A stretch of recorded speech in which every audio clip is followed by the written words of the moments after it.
Hey everyone, Fernanda, bassist and singer for Brazilian death metal Crypta, and you're watching Richard Metal Fan. Hey everyone, Richard Metalfan here, bringing you guys a brand new 2023 album review. And today we're going to be talking about the new album from the band Crypta entitled Shades of Sorrow, which is out now through Napalm Records. Now, for those of you who aren't familiar with Crypta, they're a death metal band from Brazil, been around since 2019, and I've talked about Crypta before.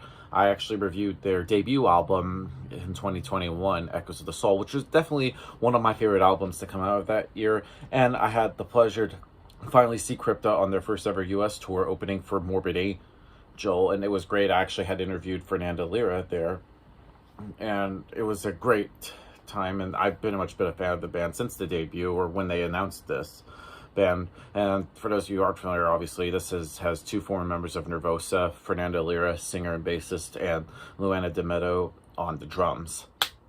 And like I said, this, of course, follow their band's second full-length album, follow-up to their debut album, Echoes of the Soul. And with this album, does it kind of live up or exceed what Echoes of the Soul has? In my honest opinion, I think it definitely does. I think The Shades of Sorrow is a step up from Echoes of the Soul in terms of, like, the musicianship and everything. The production-wise, I just love how everything is just really goes well. It just goes well with the mix, and just like everything is where it needs to be and within like the context of the song. Let's just talk like the vocals from Fernanda Lira. I think Fernanda's voice has really kind of evolved since Echoes of the Soul. Has that really kind of like powerful kind of growling, and kind of like the shrieks that she does is just mind-boggling. I think she definitely stepped up her game vocally, and then the bass playing from her is also great. I think the bass really cuts well in the mix, and I also mentioned this when I interviewed her. I think she doesn't gravitate towards flashy bass playing, but instead I think she finds ways to link what the guitars are doing with the melody and what the drums are doing with the rhythm, but in a way I feel like is very creative. And then the guitar work on this album is tight from Tina, and also first album with their new guitarist Jessica De Falci, who replaced Sonia Anubis, who she left to focus on her other band, Cobra Spell. I feel like both of them come up with some really great riffs, and just the soloing on here is just absolutely amazing. And then drumming-wise, Luana D'Ameto really does a great job on the drums. I think, in my opinion, she's one of the most underrated like metal drummers going right now. And so, without further ado, let's dive into this album track by track. Now, starting things off is The Aftermath, which is an interesting way to start off this album with a little bit of a piano. Kind of gives it a little bit of a weird kind of like darker kind of vibe, which then leads into the actual song, Dark Clouds. Now, Dark Clouds, I feel like for me kind of begins like a journey throughout this world of death metal, which captivates sort of like the listener. And I feel like Fernanda and the girls really mastered their instruments and just the riffs that make you want to just bang your head. And I think the Dark Clouds is a really great song. Next up is Poisonous Apathy. Now, this song, right from the get-go, has some really great electrifying guitar sounds and a really hard-hitting bass line from Fernanda, which just weaves its way into the listener.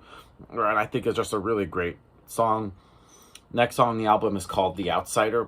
Now, The Outsider really just continues on the onslaught, delivering a massive, like, drumming from Luana and another like great ferocious vocals from Fernanda before seeking into sort of like the softer outro. And I feel like so far these songs already exhibit a great variety in like the songwriting, and the guitar solos really add like an extra dimension, sort of like guiding the songs into intriguing territories.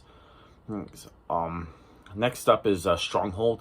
Now, Stronghold, for me, kind of offers a change of pace, which serves as a soothing little interlude after The Outsider. And then we go into The Other Side of Anger. Now, The Other Side of Anger is a really great song, and the drumming on this song is really outstanding, but you just never fall into the temptation to start the song to discover more. And then the high-class guitar work is really impressive as well. Moving on to The Limbo. Now, The Limbo is another kind of like prelude here, and some people will kind of nitpick saying why there are too many preludes, but for me, I think it really works well. It sort of like gives the listener a chance to like breathe to take a breather, and I think the limbo does that, which then goes into the next song, Trial of Characters. Now, first off, this song is just really well written, and I like the way that they sort of like take a melody and rework it throughout the song. And I love the way that Jessica and Tina share the same guitar in like both of their solos.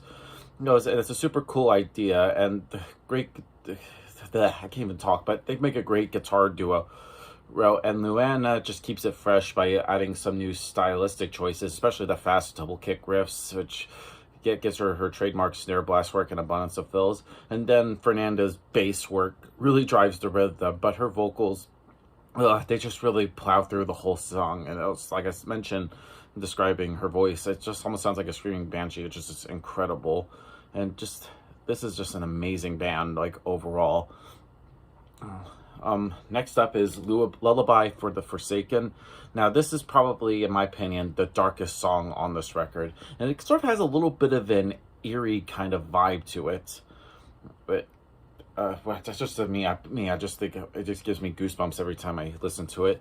And then we go into Agents of Chaos. Now, this is pretty much, in my opinion, where the band's talent shines undoubtedly. And I just love, like, the transitions on here.